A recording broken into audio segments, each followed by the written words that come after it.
மன்னை அரசு கல்லூரியின் சார்பாக நடைபெறுகின்ற அருமையான இந்த மகளிர் தின சிறப்பு நிகழ்வை ஏற்பாடு செய்திருக்கக்கூடிய நாட்டு நலப்பணி திட்டத்தை சேர்ந்த அத்தனை நல்ல உள்ளங்களுக்கும், கல்லூரியினுடைய முதல்வர் மதிப்புக்கு மரியாதைக்குரிய திரு து. ராஜேந்திரன் அவர்களுக்கும், தமிழ்துறை தலைவர் மதிப்புக்கு மரியாதைக்குரிய பேராசிரியர் இள பொம்மி அவர்களுக்கும், வரலாற்றுத்துறை தலைவர் மதிப்புக்கு மரியாதைக்குரிய திருமதி கோ.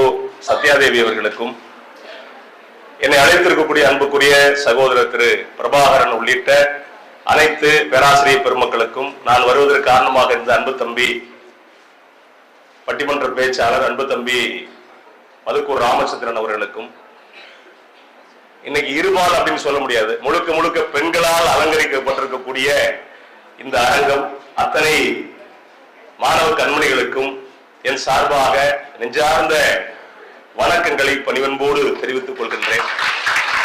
பொதுவாகவே தினங்கள் அப்படிங்கிறது இன்னைக்கு அதிகரிச்சிருச்சு. அதுக்கு காரணம் என்ன அப்படின்னா, எதையாவது பொருட்களை விற்கணும் அப்படிங்கிறதுக்காக பல தினங்களை கம்பெனிக்காரங்களே கண்டுபிடிச்சிருப்பாங்க. வேட்டிகள் தினம், சேலை தினம், இது மாதிரி பல தினங்கள் இருக்கு. நீங்க புதுசு புதுசா கொஞ்ச நாள் கழிச்சு லட்டு தினம்னு ஒண்ணு கண்டுபிடிப்பாங்க. ஒரு கம்பெனிக்காரன் புதுசா லட்டு கண்டுபிடிச்சானா லட்டு தினம்னு ஒண்ணு கண்டுபிடிப்பாங்க.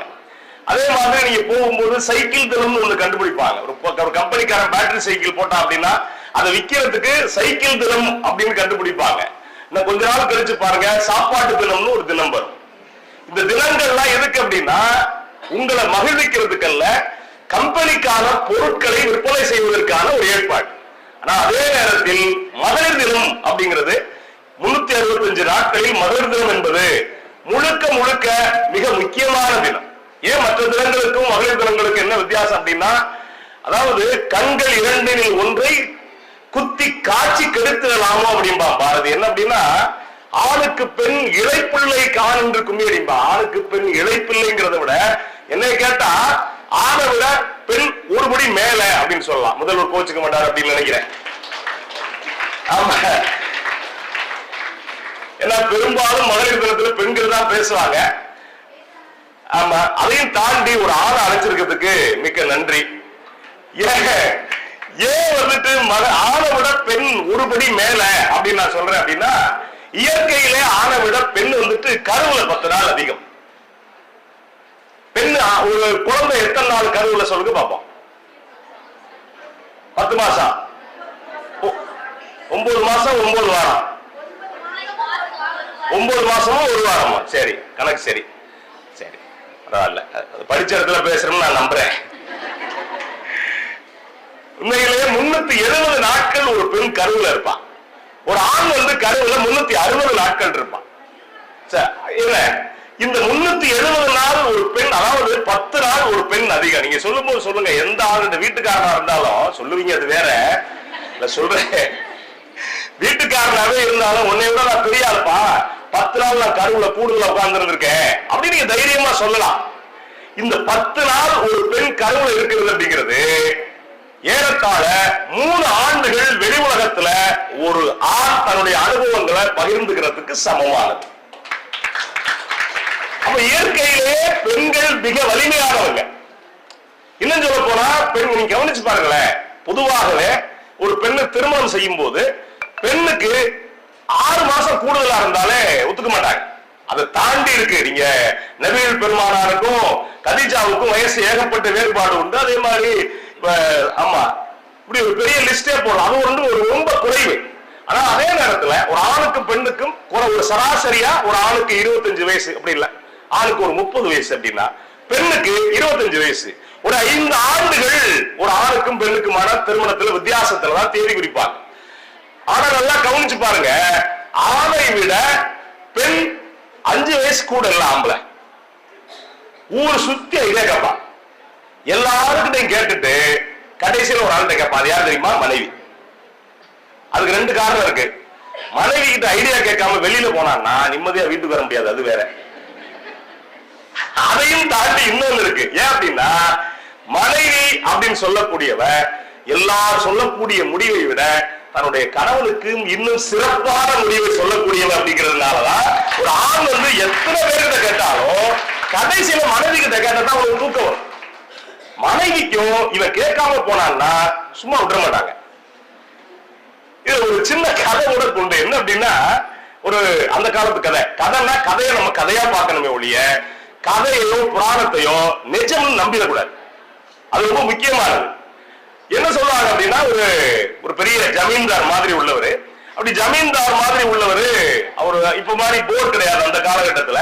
அப்ப என்ன பண்ணாங்க அப்படின்னா, சும்மாவே இடமெல்லாம் கிடக்கு. அப்போ ஒரு ஊருக்கு ஒரு சாமியார் வர்றாரு. சாமியார் நீ இப்ப மாதிரி சாமியார் நினைச்சிருப்பாரு. இப்போ ஒரு சாமியார் வர்றாரு. சாமியார் வந்தவர் கேட்கிறாரு, சாமியார்ட்ட கேட்கிறாரு, இந்த மாதிரி சாமி ஊரே பஞ்சம் போய் கிடக்கு, என்ன செய்வது அப்படிங்கிறப்ப அவர் ஒரு பூதத்தை வரவழைக்கிறார். பூதத்தை வரவழைச்சு, இந்த பூதத்துக்கு நீ வேலை கொடுத்துக்கிட்டே இருக்கணும், நீ 1000 பேர் செய்ய வேண்டிய வேலையை இந்த பூதம் ஒரு பூதமா செஞ்சிரும் அப்படின்னு சொல்றாரு. அப்ப நடக்குமா அப்படின்னு நீங்க கேட்கலாம். இப்போதைக்கு நீங்க ஜேசிபி மாதிரியான ஒரு எந்திரத்தை கற்பனை பண்ணிக்கங்களேன், அப்படி கூட வச்சுக்கலாம். அப்ப என்ன அந்த இது கொடுத்து முடிச்சாச்சா காராச்சேவு? நான் பேசி முடிக்கிற வரைக்கும் காராச்சேவு கொடுப்பாங்க போல இருக்கு. பரவாயில்ல, ரொம்ப பெரிய விஷயம். ஏன்னா பல இடங்கள்ல நான் என்ன மகிழ்ச்சி அடைஞ்சேன் அப்படின்னா, எல்லா இடங்கள்லயும் எங்களுக்கு கொடுப்பாங்க. வந்த உடனே உபசரிச்சு அந்த புட்டிங்க வாங்கி வச்சிருப்பாங்க ரெடிமேடா. ஒரு சில இடங்கள்ல வாங்கி ஒரு வருஷமா ஸ்டாக் வச்சிருப்பாங்க போல இருக்கு. புட்டிங்க கொடுப்பாங்க, அது கூட கொஞ்சம் மிக்சர் வைப்பாங்க. வச்சுட்டு ஒரு பிளாஸ்க்ல கூடுதலா எப்பவுமே ஒரு டீ வச்சிருப்பாங்க. அந்த டீ வந்து கொடுத்துருவாங்க. ஆனா எனக்கு தெரிஞ்சு தமிழ்நாட்டிலேயே நான் எந்த வேலைக்கு போனாலும் சொல்லுவேன், ஒரு கல்லூரியில முருங்கைக்கீரை சூப் கொடுத்தது இங்கதான். ரொம்ப முக்கியமானது நம்முடைய பண்பாடு. முருங்கைக்கீரைனா என்னன்னு பல பேருக்கு தெரியாது. நமக்கு எல்லாம் நம்ம வந்து இன்னைக்கு இருக்கக்கூடிய துரித உணவுகள் சாப்பிடுறவங்க, நம்முடைய உணவுகள் எப்படிப்பட்டது அப்படிங்கிறது நமக்கு இப்ப வரைக்கும் நமக்கு தெரியாம பல பேர் இருக்கும்னு வச்சுங்களேன். நம்ம உடல் எப்படிப்பட்டது, நம்முடைய மனசு எப்படிப்பட்டது, அதே போல நம்முடைய பண்பாடு எப்படிப்பட்டது, இதெல்லாம் நீங்க தெரிஞ்சுக்கணும். அங்க கரைச்சி கொடுத்து முடிச்சாச்சா? சரி, நான் அதையும் கேட்டுக்கணும். இப்ப ஒண்ணும் நான் பாத்துக்கிறேன் இருக்கு. 2 பாக்கி இருக்கு. எல்லாம் வாயிரம் வாங்கிக்கங்க. 2 வச்சிருக்காங்க பாப்பா. சரி, யாருக்கு பசிக்குது அப்படின்னா வாங்கிக்கங்க. சாப்பிடாம வந்தீங்க அப்படின்னா வாங்க. மிச்சம் இருக்காமா நீ சாப்பிடுங்க போ. அப்போ என்ன சொல்றாரு அப்படின்னா, கூப்பிட்டு யாரு அந்த சாமியார் சொல்றாரு, ஒரு பூதத்தை ரெடி பண்ணி கொடுக்குறேன், பூதம் வந்து உனக்கு எல்லா வேலையும் செஞ்சிடும். ஆனா ஒரே ஒரு விஷயம் தான், என்ன அப்படின்னா அந்த பூதம் எல்லா வேலையும் செஞ்சு முடிச்ச பிறகு அடுத்து வேலை கொடுக்கணும், இல்லன்னா பூதம் உன்னை அடிச்சு சாப்பிட்டுரும் அப்படின்னு சொல்லிட்டு அந்த சாமியார் சொல்றாரு. சரி சாமின்னு சொன்ன உடனே பூதம் வந்துட்டு அந்த ஜமீன்தார்ட்ட வேலை கேட்குது. போய் எல்லா வயலையும் சரி பண்ணி உழுது நட்டுட்டு வாங்க.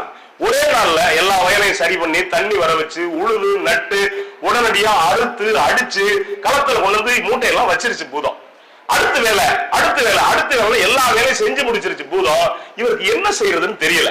யாரு? இந்த ஜமீன்தாருக்கு. இப்ப ஜமீன்தார் சொல்றாரு, ரொம்ப சோகமா இருக்காரு. மனைவி கேட்கறாங்க, ஏங்க சோகமா இருக்கீங்க? நான் சொன்னல ஆணை விட பெண்ணு கொஞ்சம் அறிவு கூட அப்படின்னு. அப்ப ஜமீன்தார் மனைவி சோகமா இருக்கீங்கன்னு கேட்கிறப்ப ஜமீன்தார் என்ன சொல்றாருன்னா, இன்னைக்கு பூதத்துக்கு என்ன வேலை சொல்றதுன்னு தெரியல, எல்லாத்தையும் செஞ்சு முடிச்சிருச்சு, ஒருவேளை நான் அந்த செய்யறேன் அப்படின்னா என்னை அடிச்சு சாப்பிட்டுரும் அப்படின்னு பூதம் சொல்லுது. அப்ப அந்த அம்மா என்ன சொல்றாங்க, ஜமீன்தார் மனைவி, பரவாயில்லைங்க நான் பாத்துக்கிறேன், பூதத்துக்கு நான் வேலை கொடுக்குறேன், நீங்க உங்க வேலையை பாருங்க, நீங்க தைரியமா இருங்கன்னு அந்த அம்மா சொல்லிட்டாங்க. ஜமீன்தார் யாரு? ஊருக்கே படி இழக்கக்கூடியவர், பல பேருக்கு தண்டனை கொடுக்கக்கூடியவர், பல பேருக்கு வேலை கொடுக்கக்கூடியவர், அவர் அப்படி சிம்மாசனத்துல அரை மன்னரா உட்கார்ந்து இருக்கக்கூடியவர். மனைவி என்ன சொல்றாங்க, நீங்க பாத்து பத்திரமா இருக்க, பாத்துக்கலாம்னு சொல்லி சொன்ன உடனே பூதம் வருது. பூதம் வந்தவன் எனக்கு வேலை கொடுங்க அப்படிங்குது. வேலை கொடுங்க அவர்கிட்ட கேட்கிறேன், நான் சொல்றேன் வா வேலை அப்படின்னு பூதத்தை இவங்க கூப்பிடுறாங்க. அவர் மனைவி கூப்பிட்டு சொல்லுங்க வேலை அப்படின்னு உடனே கூந்தல் முடிய ஒண்ணு கொடுக்குறாங்க. புடுங்கி கொடுத்துட்டு இதை என்ன செய்யறது, இதை நிமித்துக்கிட்டு வா அப்படின்னு சொல்லிட்டு அனுப்பிச்சு விட்டாங்க. நீங்க நல்லா கவனிச்சு பாருங்க, நிமித்துக்கிட்டு வா அப்படின்னா பூதம் எவ்வளவு பயங்கரமானது, கூந்தல் முடி எவ்வளவு நீளம், இது என்ன பண்ணுது, நிமிக்குது. நிமித்துட்டு விட்டா சுருண்டுரும். அந்த அம்மா முடி வேற சுருட்ட முடி. திரும்ப என்ன பண்ணுது, நிமிக்குது. நிக்க முடியல, இங்க வச்சு நிமிக்காம வெளியில போய் வச்சு நிமித்துக்கலாம் அப்படிங்கிறாங்க. இது போய் வெளியில வச்சு என்ன பண்றது, ஒரு கால்ல முடி வேற இழுத்தா அருந்துரும். என்ன பண்ண, ஒரு கால்ல வச்சுக்கிறது, இன்னொரு கையில் அப்படி இழுக்கிறது, இழுத்துட்டு விட்டா சுருண்டுரும். பூதத்துக்கு ஒரு மாதிரி ஆயிடுச்சு. இவ்வளவு வேலை பார்த்தோம், ஒரு முடிய நமக்கு முடியலையே அப்படின்னு ஒரு சில பேர் சொல்லுவாங்க, மசுறு தானே அப்படின்னு. மயிருங்கிறது நல்ல வார்த்தை, நமக்கு பல சொற்கள் வேற மாதிரி ஆயிடுச்சுன்னு வச்சுக்கோங்களேன். இப்படி வேற வழியே இல்லை, என்ன சொல்றதுன்னு தெரியல. சாயங்காலம் ஆயிடுச்சு. இப்ப பூதத்துக்கு பயம் வந்துருச்சு. நேரா போயிட்டு ஒரு உலைக்கலன் இருக்குல்ல, கொல்லன் பற்ற, அங்க போயிட்டு பூதம் என்ன பண்ணுது, இதை தட்டி நிமித்து கொடுங்க அப்படின்னு சொல்லுது. பூதத்துக்கு அறிவு அவ்வளவுதான். நிமித்து கொடுங்க, உலைக்கல உள்ள போட்டா முடி என்ன ஆகும்? முடி பொசுங்கிருச்சு. அதுவும் ஒத்த முடி பொசுங்கின உடனே பூதம் முடிவு பண்ணிருச்சு, இவள் மிகப்பெரிய துரோகத்தை தவற பண்ணிட்டோம், இனிமேலுக்கு நம்ம உசுரோட இருந்தா நமக்கு பெரிய தண்டனை கிடைக்கும், என்ன செய்வது அப்படின்ட்டு அதே உலைக்களத்துல பூதம் குதிச்சிருச்சு. இப்ப ஜமீனும் ஜமீன் மனைவி நிம்மதியா இருந்தாங்க அப்படிங்கிறது ஒரு கதை. இப்ப ஒரு ஆணை விட ஒரு பெண்ணுக்கு இவ்வளவு பெரிய அறிவு இருக்கு அப்படிங்கிறது நீங்க ஒவ்வொரு பெண்கள் நினைச்சு பாத்தீங்கன்னா தெரியும். உங்க அம்மா உங்க அப்பாவை நினைச்சு பாத்தீங்கன்னா, நம்ம அப்பா எவ்வளவு வெளியில போனா கூட நம்ம அம்மா எவ்வளவுக்கு பெரிய அளவுக்கு அறிவாளியா இருந்திருப்பாங்க அப்படின்னு நீங்க கண்டுபிடிச்சுக்கலாம். அதையும் தாண்டி மகளிர் தினம் என்ன சிறப்புடையது அப்படின்னா, பொதுவாகவே ஆணுக்கும் பெண்ணுக்கு என்ன வித்தியாசம் அப்படின்னா, எந்த இடத்துல போனாலும் ஆண்கள் பெண்கள் அடக்கி ஆளணும் அப்படின்னு முயற்சி பண்ணுவாங்க. கவிப்பேரரசு வைரமுத்து ஒரு பாட்டு எழுதியிருப்பாரு, எனக்கு ரொம்ப பிடிச்ச பாட்டுல ஒண்ணு.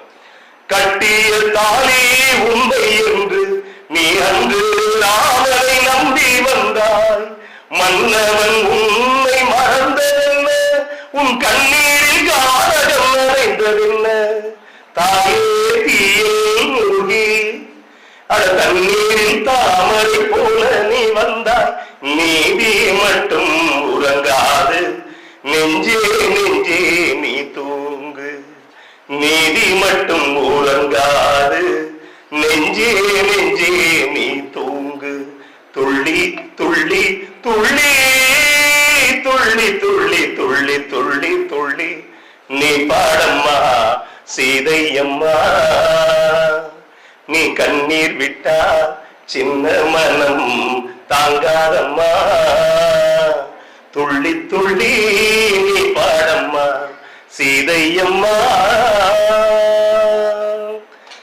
இந்த பாட்டு பிடிக்காத ஆண்கள் கூட இருக்கும், ஆனா பிடிக்காத பெண்கள் இருக்க மாட்டாங்க. ஏன் அப்படின்னா, காலங்காலமா கடவுளாவே இருந்தாலும் பெண்களுக்கு ரெண்டாம் தரம் தான். நீங்க சீதை வந்துட்டு சீதை குறித்து பேசுறதை விட அதுக்குள்ள இருக்கக்கூடிய பல விஷயங்கள் நீங்க பேசுனீங்கன்னா தெரியும். சீதைக்கு ராமாயணத்துல சீதை ரெண்டு வகையானது. முதல்ல வந்துட்டு ராமபிரான் நெருப்புல இறங்க சொன்னார், அடுத்து பூமியை பிளந்து பூமிக்குள்ள போயிட்டா சீதை. அப்படின்னா ரெண்டு பொருள். நீங்க நெருப்புல இறங்கிட்டு வெளியில வர முடியுமா? முடியாது. நெருப்புல இறங்கினா என்ன அர்த்தம்னா, உன் கற்பை நிரூபிக்கிறதுக்கு, ஒரு பெண்ணுடைய கற்பை நிரூபிக்கிறது. கற்பனா என்னங்க? முதல்ல கற்பு அப்படிங்கிறது ஒரு கற்பிதம், அவ்வளவுதான். ஜாதி என்ன மாதிரி ஒரு கற்பிதமோ அதே மாதிரி கற்பும் ஒரு கற்பிதம், அவ்வளவுதான், வேற ஒண்ணு இல்ல. நீங்க இதை விட்டுருங்க, நீங்க ராமாயணத்தை படிச்சுங்க இன்னொரு பக்கம். ஆனா ராமாயணத்துல ராமனுடைய அப்பா பேர் என்ன? சரி, எனக்கு ஞாபகம் கேட்டுக்கிட்டேன், வேற ஒண்ணு இல்ல.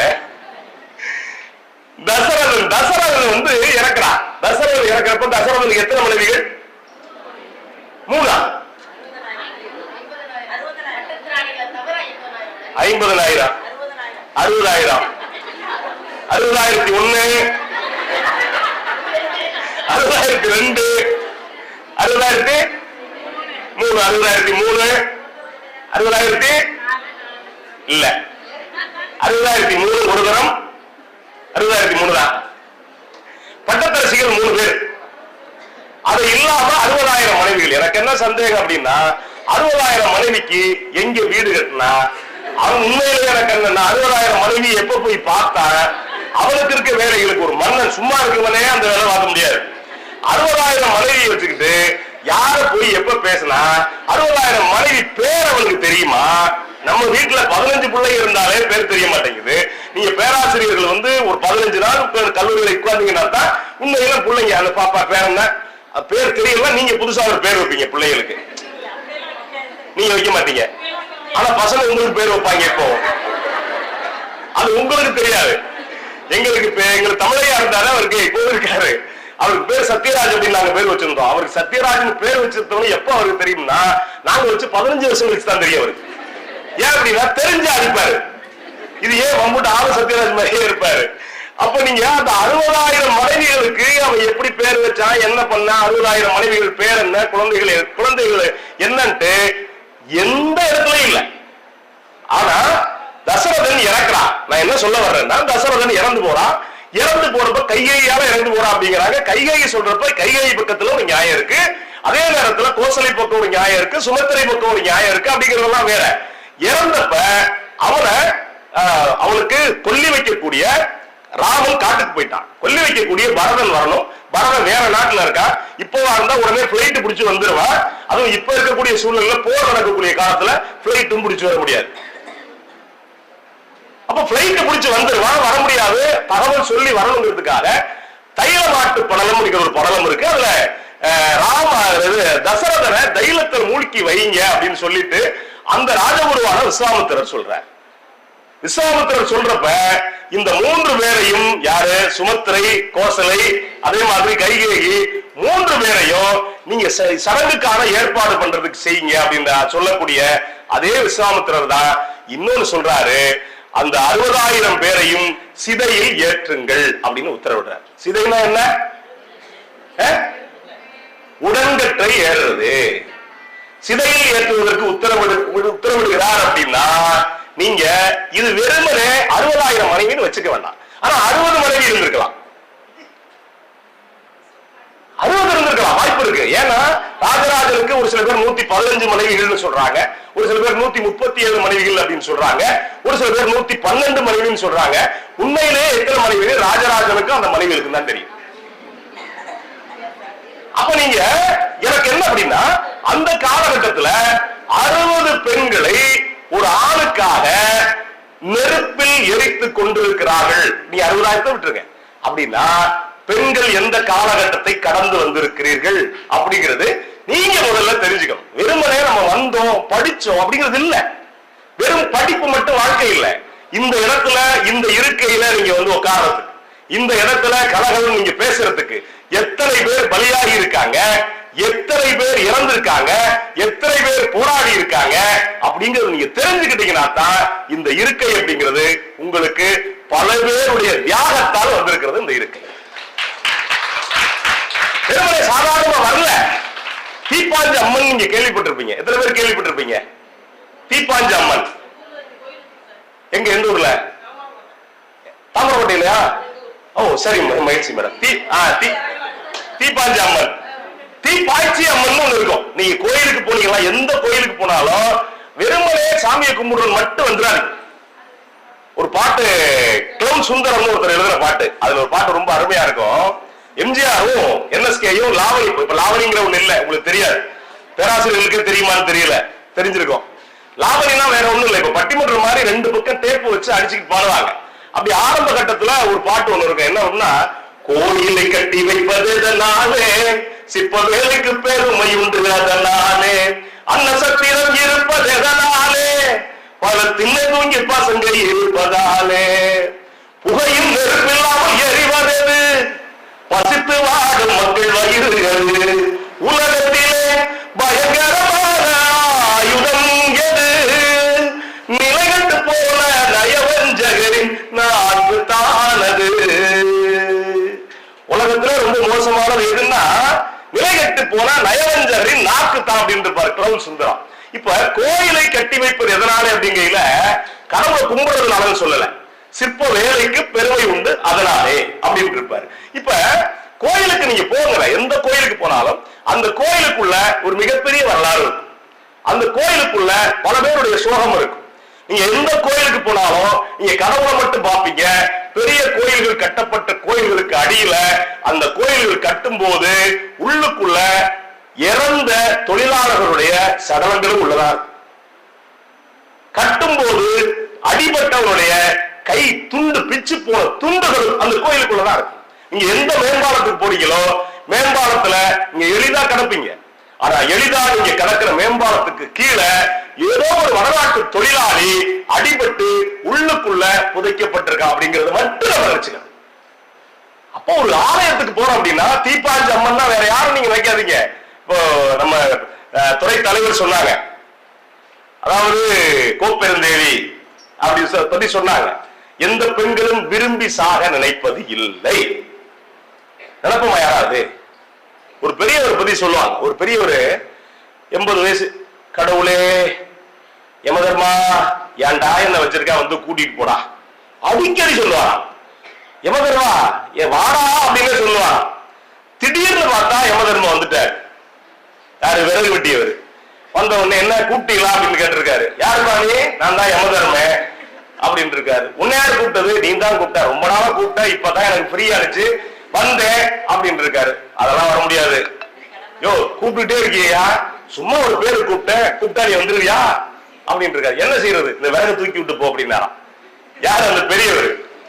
அப்ப யாரும் விரும்பி யாரும் சாவதில்லை.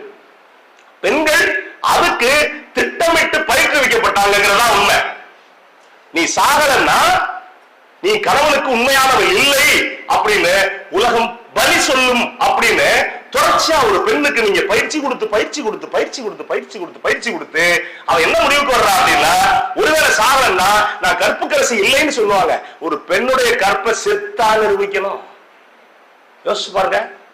ஆண்களுக்கு கற்பு நூல் உண்டா? இருந்த 60,003 மனைவி கட்டுவானா? ஆமா ஆமா, பாரதியார் சொல்லியிருக்காரு. நீங்க சொல்லுவீங்கன்னு விட்டுட்டேன். கற்பனை என்று வந்தால் இரு கட்சிக்கும் அதை பொறையில் வைப்போம் பட்டுக்கோட்டை அப்படின்னா என்ன? சரி பாரதி ஏன் இருக்கு வந்தாலும் நான் என்ன அர்த்தம்னா அப்படின்னு ஒண்ணு இல்லப்பா. ஒரு வேலை வந்துச்சு அப்படின்னா 2 பேருக்கு அதை பொருள் வைப்போம். பெண்ணுக்கு கற்பு இருந்தா அவனுக்கு கற்பு இருக்கணும் அப்படின்னு சொல்லி வைப்போம் அப்படின்னு சொல்லி சொன்னார் பாரதி. அதே மாதிரி அந்த பெண்களை நீங்க தீப்பாஞ்ச அம்மன்னா வேற யாரும் கிடையாது. கணவன் இறந்த பிறகு உடன்கட்டை ஏறுவதற்கு பயிற்றுவிக்கப்பட்ட அல்லது உடன்கட்டை ஏறுவதற்கு நெருப்பில் தள்ளப்பட்ட ஒரு பெண் தான் தீப்பாஞ்ச அம்மன்.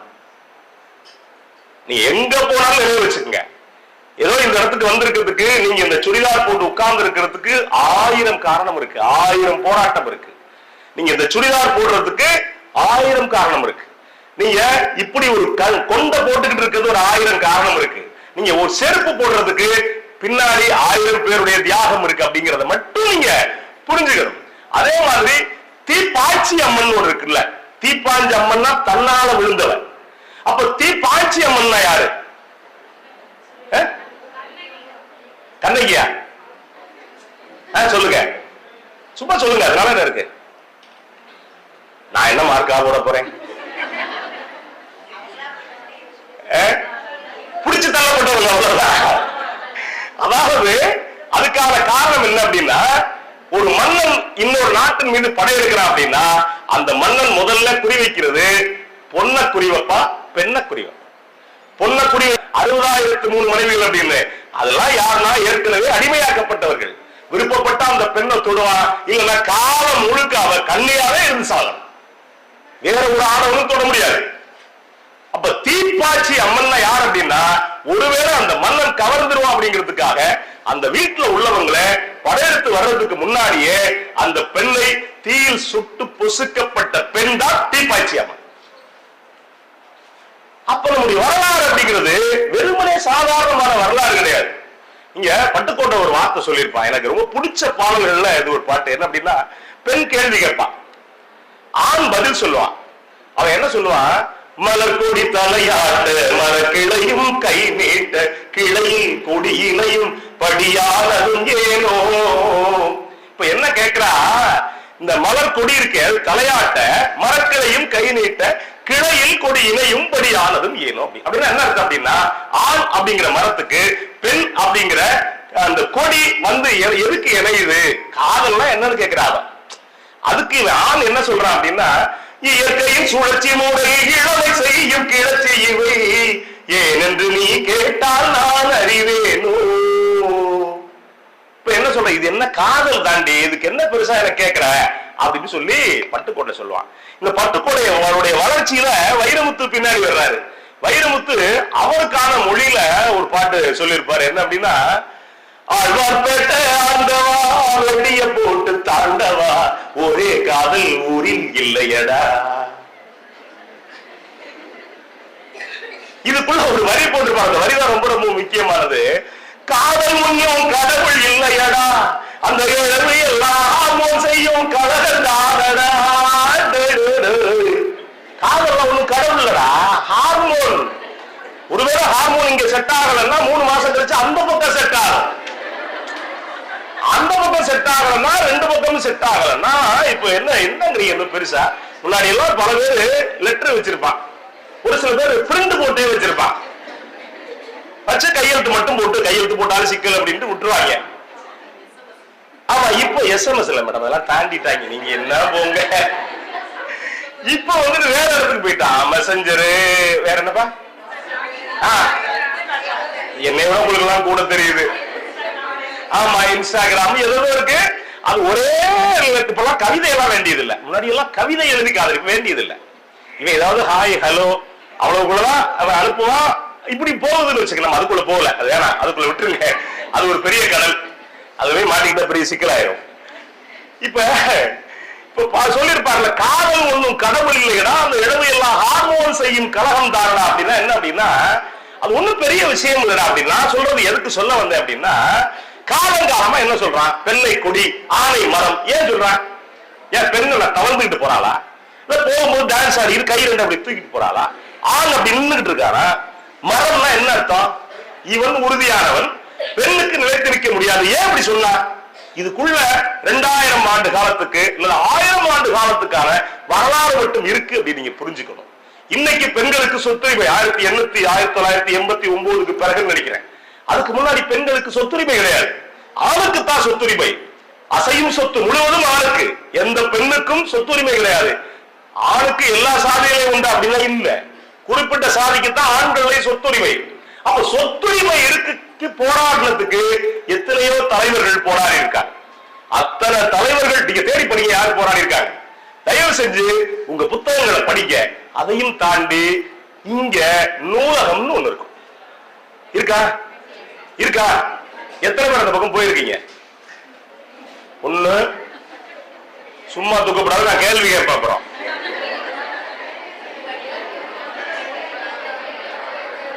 ரெண்டு கையெல்லாம் தூக்கூடாது. நான் பார்த்துட்டு யார் யார் 2 கை தூக்குறீங்கன்னு. நீங்க ஒரு நாளைக்கு நூலகத்துல போய் உட்காருங்க. அன்னைக்கே நீங்க படிக்க வேண்டாம், அடுத்த நாள் கூட போய் உட்காருங்க. 3ஆவது நாளைக்கு பிறகு 10 பக்கம் படிக்க. ஒரு மாசம் 10 பக்கம் படிங்க. அடுத்து 20 பக்கம் படிங்க. ஏன்னா உடனடியா படிக்கிறவங்க நமக்கு முடியாது. இல்லாத ஒரு பழக்கம். செல் நோண்ட சொன்னாலும் நம்ம 2 மணி நேரம் இல்ல 4 மணி நேரம் கூட நோண்டுவோம். பழகி போச்சு நமக்கு. இவங்க எல்லாம் செல்ல குப்பரை போட்டு அது மேலதான் படுத்து தூங்குறாங்க. அது வேற. நீங்களும் அப்படித்தான் இருப்பீங்க. அவங்க உங்க வீட்டுக்கு போனா தான் தெரியும். ஆனா குறைஞ்சபட்சம் ஒரு நாளைக்கு 50 பக்கம் படிக்கிறது அப்படிங்கறத உறுதிப்படுத்துங்க. நேரம் கிடைக்காது அப்படின்னு எவன் சொல்றானோ அவன் பொய் சொல்றான்னு அர்த்தம். உலகத்தில் இருக்கக்கூடிய எல்லா தலைவர்களும் 24 மணி நேரத்துல தான் இயங்கி இருக்காங்க. உலகத்தில் இருக்கக்கூடிய அத்தனை திறமைசாலிகளுக்கும் 24 மணி நேரம் தான், நமக்கு 24 மணி நேரம் தான். அப்ப நேரத்தை அவங்க எப்படி பயன்படுத்துறாங்க அப்படிங்கிறது ரொம்ப முக்கியமானது. அப்ப என்ன சொல்றாங்க அப்படின்னா, பெண்ணை போக பொருளா ஆண்கள் முடிவு பண்ணலாம், பெண்களுக்கு சொத்துரிமை கிடையாது. அதனாலதான் பெண்களுக்கு என்ன பண்ணாங்க அப்படின்னா நகை போட்டு கொடுத்தாங்க. ஆண்களுக்கு வீடு, நிலம், நல்லது கெட்டது, தோட்டம், துறவு எல்லாத்தையும் ஆண்களுக்கு. பெண்ணுக்கு போகும்போது 10 பவுன் நகை போடுவாங்க, மாப்பிள்ளைக்கு 2 பவுன் போட்டு விடுவாங்க. 10 பவுனையும் வீட்டுக்கு வந்த உடனே ஒண்ணு அடகு வைப்பான், இல்ல வித்துருவான். என்ன பெருசா கிடைக்க முடியும்? அவ்வளவுதான். அது ஒரு சில பேர் திட்டமிட்டு வைப்பான், கையிலே காசு இந்த நகையை வச்சுக்கிட்டு நீ ஆட்டம் போடுற. ஒரு சில பேர் அடகு வச்சிருவான். வச்சத அடகு வச்சானா வித்தானா மனைவி கிட்ட ரசீதை கூட காட்ட மாட்டான். ரொம்ப நாள் ஓட்டுவான், 15 வருஷம். எனக்கு எப்படி தெரியும்னு கேட்கக்கூடாது. ரொம்ப நாள் ஓட்டுவான். அப்ப ஒரு நம்ம பெண்கள் இன்னைக்கு இந்த இடத்துக்கு வந்திருக்கு அப்படின்னா பல தலைவர்களுடைய போராட்டம். நீங்க உட்கார்ந்து இருக்கீங்க, தோல் சிலை போராட்டம் அப்படின்னு நடந்திருக்கு. எனக்கு தெரிஞ்சு நீங்க ரோசாபுர விக்கிக்காரன்னு ஒரு படம் பார்த்திருப்பீங்க. எத்தனை பேர் பார்த்திருக்கீங்க? நீங்க எல்லாம் பார்த்திருப்பீங்க, அது தெரியும் எனக்கு. இல்ல நீங்க எல்லாம் பார்த்திருப்பீங்க, எனக்கு தெரியும்ல. சமகாலத்தில் உள்ளவங்க பார்க்காம இருந்திருப்பீங்களா என்ன? பின்னாடி கேட்டேன், எத்தனை பேர் ரோசாபுர விக்கிக்காரி படம் பார்த்தீங்க? பார்க்கல. இல்ல பாப்பேன், பரவாயில்லமா, நீ ஒரு ஆளால அரைகுறையா தூக்குற, அது வேற யூடியூப்ல சைட்ல பார்த்திருக்கோம், வேற இல்ல. எதுக்கு சொல்ல வந்தேன் அப்படின்னா, ரோசா புறவிக்காரன்னு ஒரு திரைப்படம், அந்த படம் வாய்ப்பு இருந்தா பாருங்க. ஆமா இந்தியா பாருங்க இந்திய சுதந்திரத்துக்கு முன்னாடி ஒரு தமிழ் கிராமம் எப்படி இருந்துச்சு அப்படின்னு நீங்க 2 பேர் இயக்கியிருப்பாங்க, தேவராஜ் மோகன் அப்படின்னு 2 பேர் இயக்கியிருப்பாங்க. அந்த படத்தை வாய்ப்பு இருக்கிறவங்க பாருங்க. அந்த படத்துல எல்லா பாட்டுமே ரொம்ப ரொம்ப சிறப்பான பாட்டு. அதுல ஒரு பாட்டு சொல்லியிருப்பாங்க, என்ன அப்படின்னா, ஒரு புலமைப்பித்தனுடைய ஒரு பாட்டு, மனைவி தவறான நடத்தை உள்ளோம் அப்படின்ட்டு அவனுக்கு தகவல் போகும், அவன் நம்ப மாட்டான். இந்த இடத்துல இருவரப்பள்ளி எறும்பா இருக்கையில ஒரு பாட்டு போல ஒரு புலமைப்பித்தன் ஒரு அருமையான ஒரு கிராமிய நடையில போட்டிருப்பாரு. பட்டியில மாடு கட்டி பாட கறந்து வச்சு பத்திரிஞ்சு போறதுன்னு சொன்னாங்க, சொன்னவங்க வார்த்தையில சுத்தமில்ல, அடி சித்தகத்தி பூவிழிய நம்பவில்லை, உச்சி வகுந்தெடுத்து பிச்சி பூ வச்ச கிளி பச்சை மலை பக்கத்துல மேயுதுன்னு சொன்னாங்க, மேயுதுன்னு சொன்னதுல ராயம் என்ன கண்ணாத்தா அப்படின்னு ஒரு பாட்டு போகும். படம் முழுக்க நான் எதுக்கு சொல்ல வந்தேன் அப்படின்னா, பாட்டு கைது எனக்கு தெரியும். ஆனா நான் சொல்ல வந்தது என்ன அப்படின்னா, அந்த படத்துல கதாநாயகி தீபா இருப்பாங்க, கதாநாயகன் சிவகுமார் முதல் அந்த ஊருக்குள்ள நகரத்துல இருந்து ஒரு பெண் திருமணம் பண்ணிக்கிட்டு கிராமத்துக்கு வருவான், வண்டிச்சோலை அப்படிங்கிற கிராமத்துக்கு வரும்போது பாத்தீங்கன்னா, அந்த ஊர்ல எந்த பெண்ணும் ஜாக்கெட் போட்டிருக்க மாட்டாங்க. முதலா அந்த கிராமத்துக்குள்ள ஜாக்கெட் போட்ட ஒரு பெண் வருவா. முதலா அந்த கிராமத்துக்குள்ள ரேடியோ அறிமுகமாகும். அந்த பொண்ணை ஊரே சுத்தி வேடிக்கை பார்க்கும். இது ஏதோ எங்கேயோ நடந்தது அப்படின்னு நீங்க நினைக்காதீங்க. இப்ப உங்க முதல்வர் இருக்காரு இல்லையா, அவருக்கு எனக்கு பக்கத்து உறவினர், அவங்க எல்லாரும் ஒரு கோயில்ல சங்கமிப்போம். நாடியம்மன் கோயில் அப்படின்னு பட்டுக்கோட்டையில ஒரு நாடியம்மன் கோயில் இருக்கு. 1940 வாக்குல இந்திய சுதந்திரம் அடைகிறதுக்கு 2-3 வருஷத்துக்கு முன்னாடி இலங்கையில இருந்து ஒரு பெண் எங்க ஊருக்கு வர்றாங்க. இது எங்க அப்பத்தா சொன்ன செய்தி. இலங்கையில இருந்து ஒரு பெண் எங்க ஊருக்கு வரும்போது, அப்பெல்லாம் பெண்கள் ஜாக்கெட் போட்டிருக்க மாட்டாங்க. ஆம்பளைய ஒரு வேட்டி ஒரு துண்டு கூட என்ன அப்படின்னா, ஒரு சில பேர் வேட்டி கிழிஞ்சிருச்சுன்னா துண்டா மாத்திக்குவாங்க, அவ்வளவுதான் வச்சுக்கோங்களேன். அப்ப மதுக்குடம் எடுக்கிறதுன்னு பேரு. ஒரு சில ஊர்ல பாலை எடுப்பு அப்படிம்பாங்க. ஒரு குடத்துல தென்னம்பாளைய வச்சு பூவெல்லாம் போட்டு ஜோடிச்சு, அது பெரிய விழா, அது நிறைய பேசணும்னா பேசலாம், நேரா கோயிலுக்கு கொண்டு போய் அம்மனுக்கு சாத்துவாங்க. அப்படி சாத்துறப்ப அந்த பெண் என்ன பண்ணிருக்காங்க அப்படின்னா, ஜாக்கெட் போட்டிருக்காங்க. முதல்ல யாரும் கண்டுக்கல, ஜாக்கெட் போட்டு ஏறத்தாலும் 2000-3000 பெண்கள் அந்த மதுக்குடம் எடுத்து போவாங்க. மதுக்குடம் எடுத்து போகும்போது ஊர் நாட்டாம 12 கிராமத்து நாட்டாம பார்த்துட்டாங்க. 1940 தொடக்கம், ஏறத்தாழ ஒரு 80-82 வருஷம் வச்சுக்கங்களேன். இப்ப நம்ம விதவிதமா ஆடை அணிகிறோம், ஜாக்கெட்ல வித்தியாசமான ஜாக்கெட் ஆரி ஒர்க் வச்சு பண்றோம். 1.5 லட்சம் ரூபாய்க்கு ஜாக்கெட் போடுறோம் கல்யாணம் அப்படின்னா, அது கல்யாணத்தோட முடிஞ்சிச்சு, சாயங்காலம் கலட்டி எந்த மூலைக்கு போகுதுன்னு தெரியாது. ஆமா, அது துவைக்கிறது கண்ணாடி வச்சு ஜாக்கெட் போடுறோம், சுடிதார் போடுறோம், விதவிதமா நைட்டி போடுறோம், விதவிதமான உடைகள் போடுறோம். ஆண்களை விட இன்னைக்கு பெண்களுக்கு ஆடை நிறைய விதவிதமான டிசைன்ல இருக்கு. வெளிநாட்டு டிசைன் வந்துச்சுன்னா, நம்ம ஊர் ஒரு பொண்ணு பாப்பா இன்னைக்கு போட்டுருச்சு அப்படின்னா, நாளைக்கு பாப்பா பாக்கு நீ மட்டும் போடுறியான்ட்டு எந்த டெய்லர் கேட்டு தச்சு போட்டு வந்துடும். அப்ப விதவிதமான உடைகள் இன்னைக்கு போடுறோம். உடை அப்படிங்கிறது உங்களுக்கு இன்னைக்கு சர்வசாதாரணமா தெரியலாம். ஆனா ஒரு ஜாக்கெட் போடுறதுக்கு ஒரு பெண் பட்டப்பாடு உங்களுக்கு தெரியுமா? இப்ப 2000 பெண்கள் மதுக்குடம் எடுத்து போறாங்க. எந்த பெண்ணும் ஜாக்கெட் போடல. இலங்கையில கண்டியில இருந்து வந்த ஒரு பெண் ஜாக்கெட் போட்டு போறாங்க. ஜாக்கெட் போட்டு போகும்போது 12 கிராமத்து நாட்டாம சொல்றாரு, எவ்வளோ ஒரு பொம்பளை லவிக்க போட்டுக்கிட்டு ஊரை கருக்கிறாரா புடிங்கடான்றாரு. லவிக்கன்னா என்ன தெரியுமில்ல? ஜாக்கெட். அப்ப என்ன முடிவு பண்ணிருக்காங்க 1940ல, ஜாக்கெட் போட்டா நாட்டை கெடுக்கிறாங்கன்னு அர்த்தம். யாரு? ஊர் நாட்டாம. அப்படின்னு ஒண்ணு ஆம்பளை எல்லாம் பரபரப்பாயிட்டாங்க. அவன் முன்னாடி தலை பிரச்சனை, யாரு மனைவியோ நமக்கெல்லாம் அசிங்கப்படுத்திடுவான் அப்படின்னு நினைக்கிறான். அப்ப பெண்ணுக்கு பெண் உதவி செய்வாங்க அப்படின்னு நீங்க இதுல எதிர்பார்க்கலாம். எல்லா பெண்கள் சூழ்ந்துகிட்டாங்க. அந்த பெண்ணை சூழ்ந்துகிட்டு அவசரமா இருட்டக்கூடிய நேரம் அவசரமா அந்த ஜாக்கெட்டை கலட்டி ஒரு கிழவியுடைய மடியில சொருகிக்கிட்டு போக ஆரம்பிச்சிருக்காங்க. அவ்வளவு பேரும் தேடி இருக்கா, ஒரு பெண்ணு கூட ஜாக்கெட் போடாம போறாங்க. அப்ப நாட்டாமை போக வயசானால தானே இருக்கும். நாட்டாமையிட போய் சொல்லியிருக்காங்க, நாட்டாம கண்ணு உங்களுக்கு கொஞ்சம் பிரச்சனை போல இருக்கு, நாட்டாம வயசாகி போச்சு அப்படின்னு சொன்ன உடனே நாட்டாமைக்கு இல்லையே போட்டு இருந்தாலே போங்க நாட்டாம இறுதி போச்சு வேலையை பார்த்துட்டு போட்டு இருக்காங்க. இன்னைக்கு இருக்கக்கூடிய சூழல்ல ஊர் நாட்டாமக்கார ஒரு ஆள் சொன்னா என்ன செய்வீங்க? நீங்க என்ன செய்வீங்க? தலைகீழா கட்டி தொங்க விட்டுருப்பீங்க. நீங்க உரிச்சிருக்கிறது அப்புறம் நீங்க உரிச்சிருக்க பிறகு அவரு கோர்ட்டுக்கு போனாருன்னா 14 ஆண்டுகள் அங்கேயே கழிவும்பார்.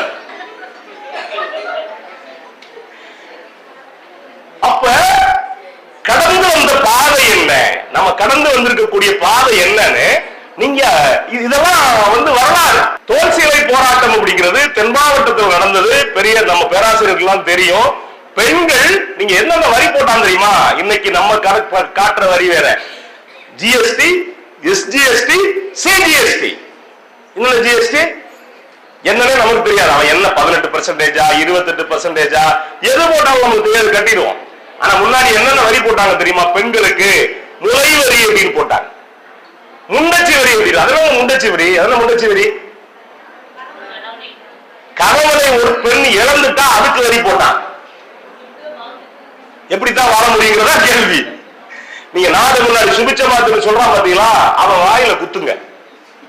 நாடு முன்னாடி சுபிச்சமா இல்லடா, பெண்களுக்கு செம்பாதி பெண்கள் துரோகம் இழைக்கப்பட்டுதான் இருந்தாங்க, பாதி ஆண்கள் துரோகம் இழைக்கப்பட்டுதான் இருந்தாங்க.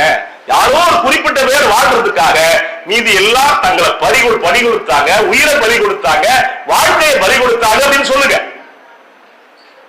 இவ்வளவு வரிகள் போட்டா நிறைய போடலாம். நீங்க 2 மனைவி கட்டியிருந்தா வரி, பெண்கள் சேலை வச்சிருந்தா வரி, பட்டுச்சேலை வச்சிருந்தா வரி, பெண்கள் வெளியில நடந்து போனா வரி, எல்லாத்துக்கும் வரி போட்டது இந்த நாடு. ஒவ்வொருத்தரும் வரி போட்டாங்க. நீங்க அப்படிப்பட்ட நாட்டுல தோல் சிலை போராட்டத்துல ஏறத்தாழ தோல் சிலை போராட்டத்தை ஒருங்கிணைச்சவர் யார் தெரியுமா? தென் மாவட்டத்துல ஐயாவளி சாமிகள் அப்படி நீங்க கேள்விப்பட்டிருக்கீங்க. வாய்ப்பு இருந்தா அவர் யூடியூப்ல போட்டு பாருங்க. ஐயா சாமி தோப்பு ஐயாவளி சாமிகள் தான் பெண்களுக்கான பெண்கள் அவருடைய சேலைய அவ தோல்ல எடுத்து போடணும், மாறாப்பா போடணும் அப்படிங்கிறதுக்காக அவருடைய ஒருங்கிணைப்பில் நடந்த போராட்டம். இத்தனைக்கு எத்தனையோ சாமியார் இருக்கான். ஒரு சாமியார் 5000 கோடி ரூபாய் 10,000 கோடி ரூபாய் வச்சிருக்கான். 1 லட்சம் கோடி ரூபாய் வச்சிருக்க சாமியார் இருக்கான். போதையை போட்டு ஆடுற சாமியார் இருக்கான். நான் யாரையும் சொல்லல. யாரை போற வழியை மறிச்சு கோயில் கட்டுற சாமியார் இருக்கான். ஆனா அன்னைக்கு ஒரு சாமியார் மக்களுக்காக போராடிய ஏறத்தாழ அந்த போராட்டத்தில் 108 பெண்கள் பலியானார்கள். 108 பெண்கள் பலியான அந்த வரலாற்றுல நடந்து அது மேல மிதிச்சுக்கிட்டு தான் நீங்க சுடிதார் போட்டு உட்கார்ந்துருக்கீங்க. தியாகம் அப்படிங்கிறது சும்மா வரல, இந்த வாழ்க்கை அப்படிங்கிறது சும்மா வரல. இந்த வாழ்க்கைக்கு பின்னாடி, இந்த சொபிஸ்டிகேட்டடா நம்ம வாழக்கூடிய வாழ்க்கைக்கு பின்னாடி பல பேருடைய தியாகம் இருக்கு. அன்னைக்கு அந்த நாடு வேற. நீங்க அந்த நாடுகள்ல, மேற்கத்திய நாடுகள்ல பெண்களுக்கு சம உரிமை வேணும், 8 மணி நேர வேலைக்கு 8 மணி நேர வேலை வேணும், ஆண்களுக்கான சம ஊதியம் வேணும் போராடினாங்க. இந்தியாவும் தமிழ்நாடும் அப்படி கிடையாது. இங்க இருக்கக்கூடிய சூழல் வேற, இங்க இருக்கக்கூடிய வாழ்க்கை முறை வேற, இங்க இருந்த எல்லாரும் வேற. இங்க சதி அப்படிங்கிற உடன்கட்டை ஏறது மட்டும்தான் நமக்கு தெரியும். அபேதுவே அப்படிங்கிற ஒரு அறிஞர் இருந்தார் 1885 வாக்குல. அன்னைக்கு ஒருமனை ஏற்றி தாலி கட்டுறதுன்னு ஒண்ணு இருந்துச்சு, கேள்விப்பட்டீங்களா? ஒருமனை ஏற்றி தாலி கட்டுறது. அதெல்லாம் ஒருமனை ஏற்றி தாலி கட்டுறது இல்ல. சரி, நீங்க தாலி யாரு கட்டுவாங்க? கணவன் மனைவி கட்டுவாங்க, ஆண் பெண்ணு கட்டுவாங்க. ஏன் மாத்தி கட்டினா அப்படி இருக்கும்?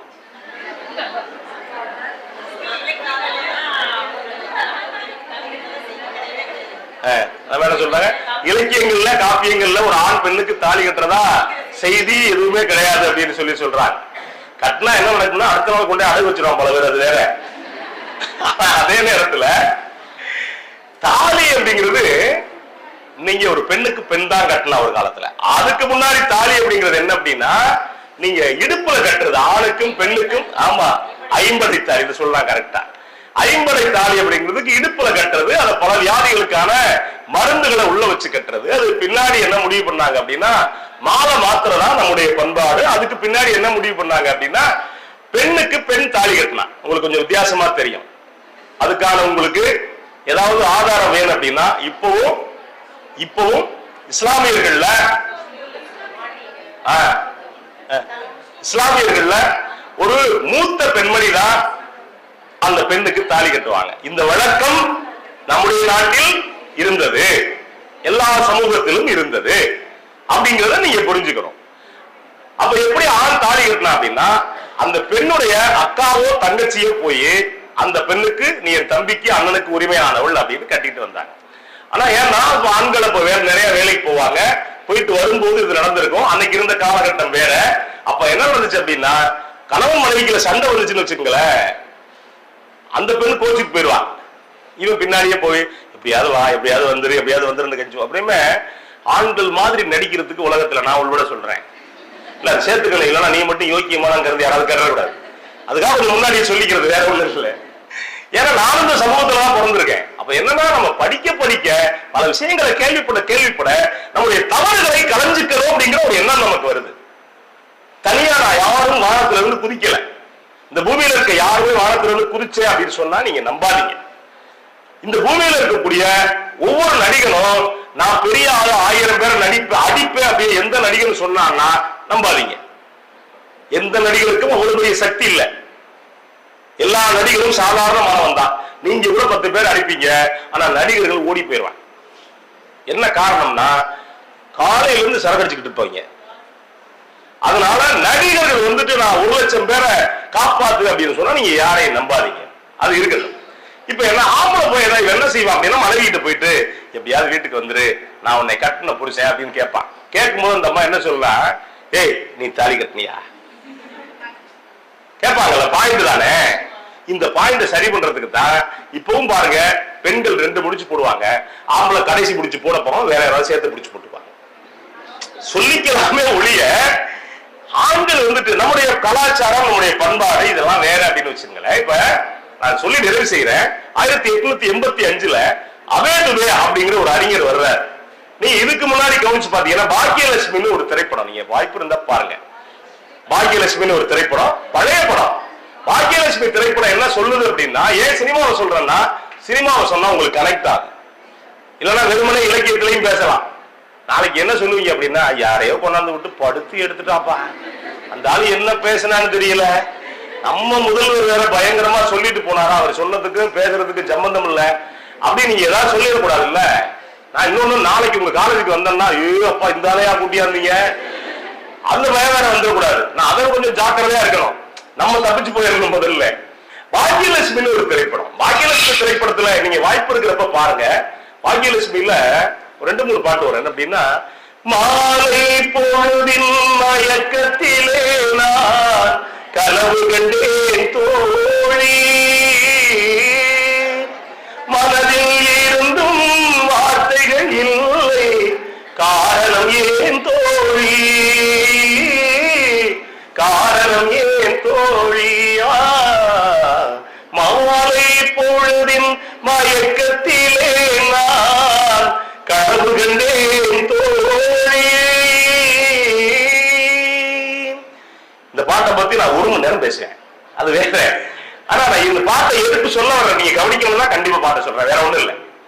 அதாவது இந்த படத்துல என்ன அப்படின்னா, பாலிய விவாகத்தை பத்தி இந்த படம் பேசும். அது என்ன பாலிய விவாகம் அப்படின்னா, பாலிய விவாகம்ங்கிறது 7 வயது ஆணுக்கும் 3 வயது பெண்ணுக்கும் நடக்கக்கூடிய திருமணம். இப்ப நடந்துச்சுன்னா, இப்ப 10, 9, 8ன்னு ஒரு நம்பர் இருக்கு.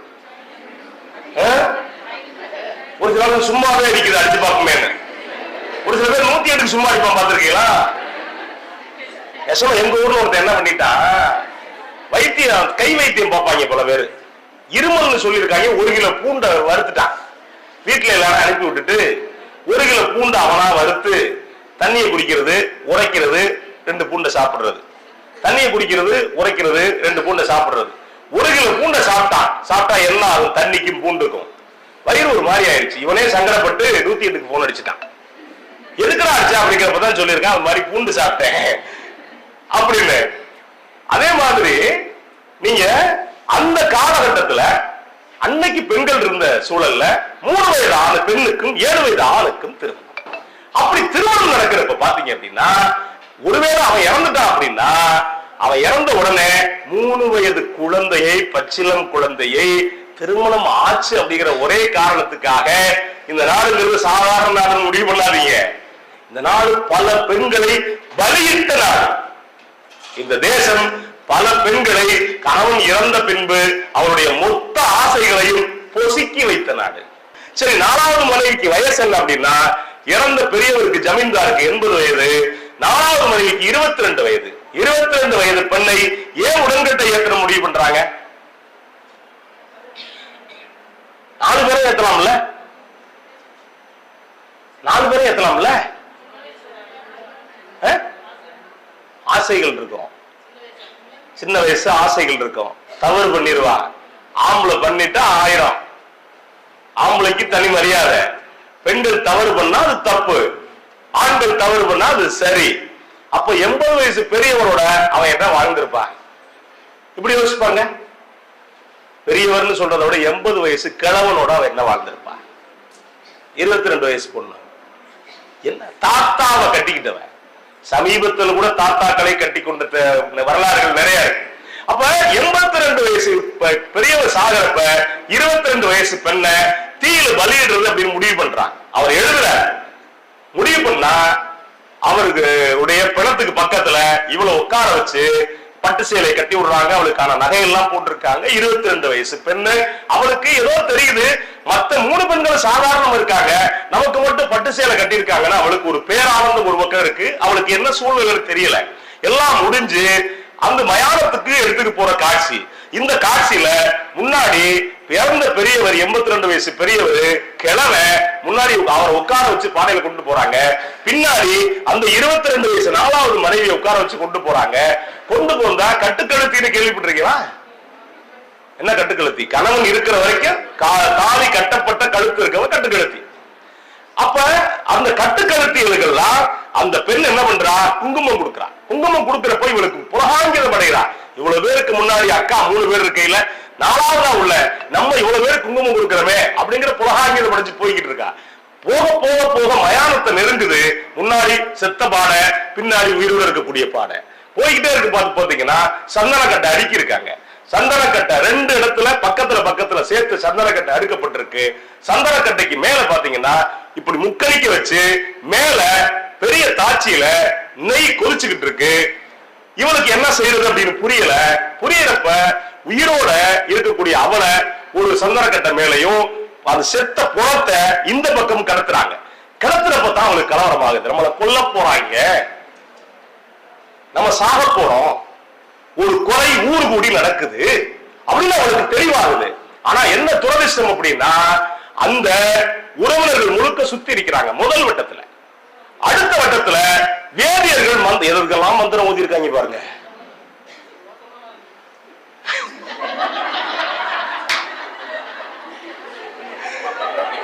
அப்படி சாதாரணமா சொல்லிடக்கூடாது.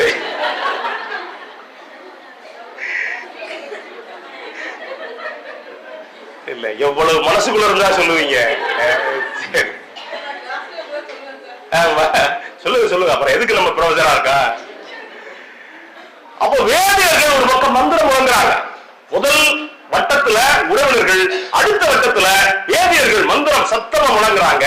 அதுக்கு அடுத்த வட்டத்துல அந்த ஜமீன்ல இருக்கக்கூடிய காவலர்கள் அறிவாரோடையும் ஈட்டியோடையும் இருக்கிறாங்க. 3 வட்டத்தில் இருக்காங்க. அவளுக்கு 2 வாய்ப்பு தான். ஒரு வாய்ப்பு சத்தம் போடாம கிடந்து சாகுறது, இன்னொரு வாய்ப்பு பறிபட்டு ஓடுறாலும் புடிச்சு தள்ளி விடப்பட்டு கொலை செய்யப்படுறது. 2 வாய்ப்பும் கொலையாகக்கூடிய வாய்ப்பு தான். அவ சத்தம் போடுறா. சத்தம் போடுறது யாருக்குமே கேட்கல. ஏன்னா வேதியர்கள் மந்திரம் முழங்குறாங்க. அந்த சத்தத்தை விட இவ சத்தம் பெருசா கேட்கல. மேல இருந்து நெய் சட்டி இழுத்து விடுறாங்க. இழுத்து விட்டு பச்சை கற்பூரத்தை உடம்பு முழுக்க போடுறாங்க. அங்க இருந்து வந்து அவ தலையில நெய் சட்டி விழுகுது. விழுகும் போது எந்த அலறமும் இல்லாம எந்த சத்தமும் கேட்காம 22 வயது பெண் தன்னுடைய வாழ்க்கையை முடித்துக் கொள்கிறாள். இது அபேதுவே அப்படிங்கிற ஒரு அறிஞர் சொன்ன ஒரு செய்தி. இதே மாதிரி தமிழ்நாட்டில், இந்தியாவில் ஏறத்தாழ எத்தனையோ அபேதுவேக்கள் காணாத செய்திகள் இருக்கு அப்படிங்கறத நீங்க புரிஞ்சுக்கணும். அப்ப ஒரு பெண்கள் அப்படிங்கிறது, உலக மகளிர் தினம் என்பது உலகத்தை தாண்டி இந்தியாவில் இன்னும் கொண்டாடப்பட வேண்டிய தேவை இருக்கிறது அப்படிங்கிறது நீங்க புரிஞ்சுக்கணும். எத்தனை பேர் படிக்க வந்திருக்கோம் அப்படின்னா, எத்தனையோ முத்துலட்சுமி ரெட்டி, எத்தனையோ மூவாரூர் ராமாமிர்தம் அம்மாள், எத்தனையோ பெண்கள், எத்தனையோ சாவித்திரிபாய் பூலே, எத்தனையோ பெண்கள் இன்றைக்கும் போராடிக்கிட்டு இருக்கிறதுனால இத்தனை பேர் கல்வி கற்றுருக்கோம், இத்தனை பேர் மருத்துவராகி இருக்கோம். அன்னைக்கு ஒரு நேரத்துல பெண்கள் படிக்க முடியாதது மட்டுமல்ல, பெண்கள் தன்னுடைய வாழ்க்கையை வாழ முடியாது, பெண்கள் பதவிகளுக்கு போக முடியாது, பெண்களுக்கு சொத்துரிமை கிடையாது, பெண்களுக்கு அத்தனையும் மறுக்கப்பட்டு ஒரு ஆண் இச்சையை தீர்த்து வைக்கக்கூடிய ஒரு நடமாடும் பிறமாக மட்டும்தான் பெண் இருந்தா அன்னைக்கு. ஆனா இன்றைக்கு யோசிச்சு பாக்குறப்ப எனக்கெல்லாம் பெண்கள் ஸ்கூட்டி ஓட்டுறப்ப பரம சந்தோஷமா இருக்கும், ஆனா பயமா இருக்கும். என்ன காரணம் அப்படின்னா, ஆண்கள்லாம் வண்டி ஓட்டும் போது 2 கையில பிரேக் இருக்கும், பெண்களுக்கு 2 காலையும் பிரேக் இருக்கும். பாத்தீங்கன்னா 2 காலையும் போட்டு இழுத்துக்கிட்டு போறது பயமா தெரியும். அதுக்கு என்ன காரணம் அப்படின்னா, ஒரு பெரிய நம்பிக்கை, காலால நிப்பாட்டிடுவோம் வண்டிய அப்படின்ட்டு. அது ஒரு இது. இன்னொன்னு, அதை விட கணவனை வச்சு மனைவி வண்டி ஓட்டிட்டு போறப்ப எனக்கு இன்னும் சந்தோஷமா இருக்கு. என்ன, என் மனைவிக்கெல்லாம் பெருசா வண்டி ஓட்ட தெரியாது, அந்த ஒரு வருத்தம் இருக்கு. ஓட்டினா நம்ம நிம்மதியா உட்காந்துக்கிட்டு நம்ம பாட்டுக்கு போகலாம். என் நண்பர் ஒருத்தர் மாதிரிதான் வண்டி ஓட்டிட்டு போனேன். என் நண்பர் ஒருத்தர் தான் வண்டி ஓட்டிட்டு போனேன். கேட்டேன், மனைவி ஓட்டுறாங்க, உட்கார்ந்து இருந்தா, கூப்பிட்டு கேட்டேன், என்ன மாப்பிள்ள அப்படின்ட்டு. கிட்ட மாப்பிள்ள 20 வருஷமா நம்ம தான் சுமந்தா. அவன் வேற கணக்குல சொல்றான், நம்ம தான் சுமந்தோம் அப்படின்னா. என்ன மாப்பிள்ள அப்படி சொல்ற அப்படின்னா, ஆமா மாப்பிள்ள ஓட்டட்டா, என்ன 20 வருஷம் ஓட்டணும்ல, அவ ஓட்டட்டும் அப்படின்னா. அடுத்து சொல்றான், ஒரு ஸ்பீடு பிரேக் தெரியுது, சிக்னல்ல இறங்காம உட்கார்ந்துருக்கான். நான் கூப்பிட்டு கேட்டேன், ஏண்டா இப்போவாது இறங்கலாம்டா, அந்த பொம்பளை பிள்ளை புதுசா திரண்டா ஓட்டுது, பேலன்ஸ் பண்ணாங்கடா, விடுறா, 20 வருஷமா அப்படித்தாண்டா அவ்வளவு உட்கார்ந்து இருந்தா. நான் கேட்டிருந்தேன்னா சிக்னல்ல இறங்கி அவபாட்டுக்கு போயிடுவாடா, அங்க போய் நான் சமாதானப்படுத்த முடியுமாடா அப்படின்னா. அப்புறம் அடுத்து எப்படியுமே ஆண் புத்தி கொஞ்சம் வித்தியாசமானது. அடுத்து வார்த்தை சொன்ன, இதுல ஒரு சௌரியம் இருக்கு மாப்பிள்ள அப்படின்னா. என்னடா அப்படின்னு கேட்டேன். வேற ஒண்ணும் இல்ல, நம்ம போகும்போது நம்ம பாட்டுக்கு பார்த்துட்டு போலாம், எதை பார்த்துட்டு போலாம்னு உங்களுக்கு தெரியும். கண்ணாடியில பாப்பாங்களா தங்கச்சி கண்ணாடியில, ஆமா பார்த்தாலும் சரி, நேரா பாக்குறதுக்கே பெரும்பாடு, கண்ணாடியில எங்க பாக்குறது அப்படின்னா. ஆனா உண்மையில என்ன தெரியுமா, ஏன் பெண்கள் வேகமா வண்டி, பல பேர்கிட்ட சொல்லுவேன், ஏன் பெண்கள் வேகமா வண்டி ஓட்டுறாங்க அப்படின்னா, 2000 ஆண்டு அடக்கி வச்சிருந்த பயம் அப்படிங்கிறது சாலையில போகும்போது பெண்களை பார்க்கும்போது தெரியும். அதையும் தாண்டி பெண்கள் பைக் ஓட்டுறது அப்படிங்கிறது, பெண்கள் ஸ்கூட்டி ஓட்டுறது அப்படிங்கிறது, ஒரு ஆண் எப்படி விமானம் ஓட்டுவானோ அதற்கு சமம் தான் ஒரு பெண் ஸ்கூட்டி ஓட்டுறது அப்படிங்கிறது. உண்மையிலேயே ஒரு சிறப்பான நிகழ்ச்சி, ஒரு உலக மகளிர் தினத்துக்கு ஏற்பாடு செய்யப்பட்ட நிகழ்ச்சி. எத்தனையோ திருவிழாக்களில் நான், தம்பி ராமச்சந்திரன் எல்லாம் பேசியிருக்கோம். எத்தனையோ திருவிழாக்களில் நாங்கள் பேச முடியாத விஷயங்களை, பல ஊர்ல இப்படி பேசினா கட்டி போட்டுருவாங்க எங்களை, வந்து 9 நாளுக்கு வந்த அதையும் தாண்டி பேசிட்டுலாம் வந்திருக்குன்னு வச்சுக்கல, சம்பளம் கொடுக்க மாட்டாங்க. ஆனா அதையும் தாண்டி ஒரு கல்லூரியில் பேசுவது, நம்முடைய பேராசிரியர் குடும்பங்களை தாண்டி மாணவர்களுக்கு மத்தியில் பேசுவது, நாங்கெல்லாம் என்ன நினைப்போம் அப்படின்னா, ஒரு மாணவருக்கு ஒரு மாணவிக்கு பேசுவது அப்படிங்கிறது எதிர்கால தலைமுறைக்கு கடத்துவது அப்படின்றாங்க. நீங்க என்னுடைய பேச்சை கேட்கறது மட்டுமல்ல, கேட்ட பிறகு ஊடகங்கள்ல போய் படிச்சீங்க, ஊடகத்துல போய் பெண்கள் மட்டுமல்ல, பெண்களுக்காக போராடின ஆண்களுடைய எண்ணிக்கை அளப்பரியது. பெண்கள் மட்டும் போராடல, பெண்களுக்காக ஆண்கள் போராடினது அதை விட. அப்ப இதையெல்லாம் நீங்க படிச்சீங்க அப்படின்னா இந்த எதிர்கால சமுதாயம் இன்னும் தீர்க்கமா இருக்கும். வெறுமனே நடிகன் பின்னாடி ஓடுறது, வெறுமனே யார் பின்னாடி போடுறது அப்படிங்கறதெல்லாம் தாண்டி சொந்தமாக படிச்சு எப்படி நீங்க வெளில வர்றீங்களோ அதே மாதிரி இந்த சமூகத்தையும் படிச்சு உங்க கண்ணை கொண்டு, உங்களுடைய அறிவை கொண்டு பாருங்கள். அதுதான் எதிர்கால சமுதாயத்துக்கு சிறந்தது என்பதை சொல்லி இந்த மகளிர் தினம் இன்னும் சிறக்கட்டும். இந்த வாய்ப்பை வழங்கிய கல்லூரிக்கும் உங்கள் அத்தனை பேருக்கும், முதல்வர் உள்ளிட்ட துறை தலைவர் உள்ளிட்ட மதிப்புக்கு மரியாதையை பிரபாகரன் சார் உள்ளிட்ட பேராசிரியர் பெருமக்கள், மாணவர்கள் அத்தனை பேருக்கும் நன்றிகளை பாராட்டி விடைபெறுகிறேன். நன்றி, வணக்கம்.